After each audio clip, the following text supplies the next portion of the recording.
right, let's just dive right in. We're going to unpack one of history's great, well, upsets. How did the world's most powerful empire, an empire at the absolute peak of its strength, lose a war to its own colonies? And let me tell you, this is not just a story about armies and battles. No, no, no. It's really a tale of clashing ideas and a series of massive miscalculations that would literally change the world forever. So that's the big question, isn't it? How on earth did this happen? How did a seemingly mismatched bunch of colonies actually manage to defeat the British Empire? Well, the answer isn't simple. It goes way beyond the battlefield. It's a story of deep, deep misunderstanding, of competing ambitions, and a fundamental clash of worldviews that frankly made any kind of compromise impossible. To really get our heads around this, we're going to follow a pretty clear path. First, we'll look at the ideological miscalculation that sparked this whole war of ideas. Then, we'll dive into the conflicts bubbling up within the command structures on both sides.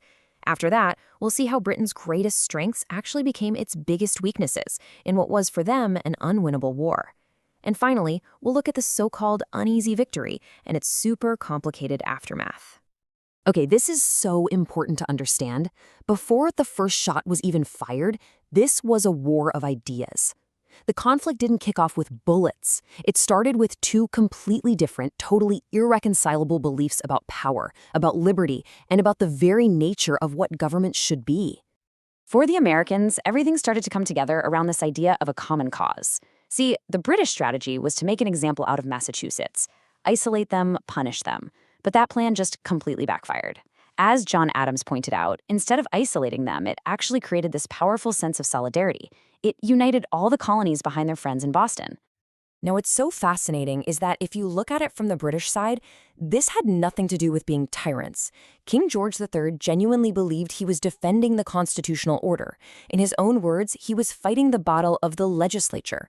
For him, if the colonies could just decide to ignore Parliament's authority, then the entire system that held the empire together would start to fall apart.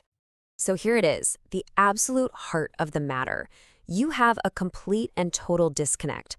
I mean, they were speaking different languages. The Americans, they saw a deliberate conspiracy to crush their liberty. The British, they saw a constitutional crisis that threatened their entire system of government. One side is saying Parliament has zero authority here, and the other is saying its power is absolute. They were, for all intents and purposes, living in two completely different realities. And you know, this clash of ideas was perfectly mirrored by the deep internal divisions that were tearing both armies apart, right from the very top.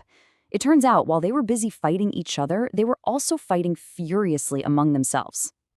George Washington's Continental Army was constantly, and I mean constantly, on the verge of collapse. At Valley Forge, his soldiers weren't just battling the British, they were battling starvation and disease. Thousands died without ever seeing combat.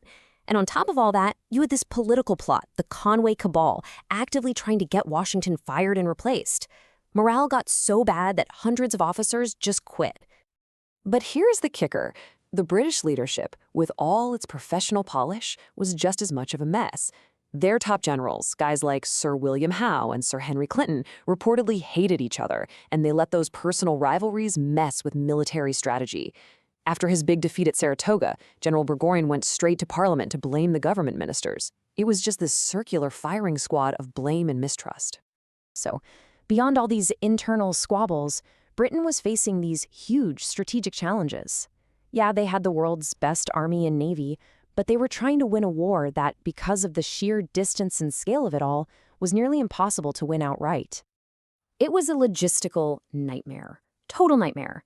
General Burgoyne famously said that for every 1 hour he spent on strategy, he spent 20 just trying to figure out how to feed his army. Think about it. Every soldier, every bullet, every barrel of flour had to make a treacherous 3,000-mile journey across the Atlantic Ocean. It made the war unbelievably expensive, incredibly slow, and almost impossible to keep going. And then, what started as an American rebellion blew up into a global war.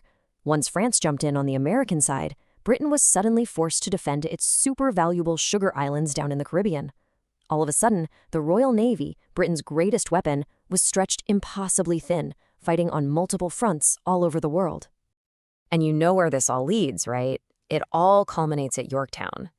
But here's the thing about Yorktown. It wasn't some heroic, last-ditch battle you see in the movies. Not at all.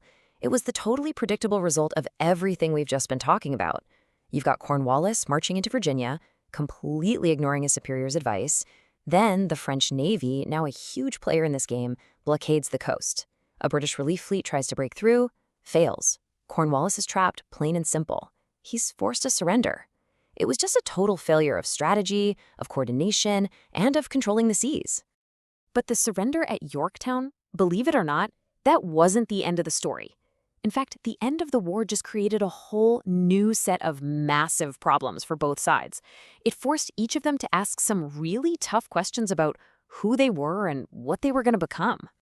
For the British, the shock of losing America led to this radical rethinking. People started asking a really profound question. Why did the empire even need these colonies?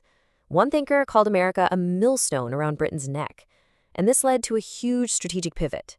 Britain started focusing on its other possessions and began to build a new and very different kind of global empire.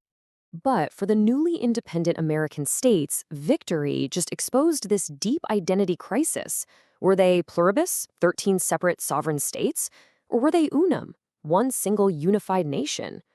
For a lot of people, creating a powerful central government felt like a betrayal of the very cause they had just fought and died for. But for others, weak government was just a recipe for disaster. You see, the legacy of resisting them was now at war with the need to become us. So in the end, the revolution answered the question of who would rule America, but it opened up an even bigger one. They had all successfully united against a common enemy, sure, but were they really united with each other?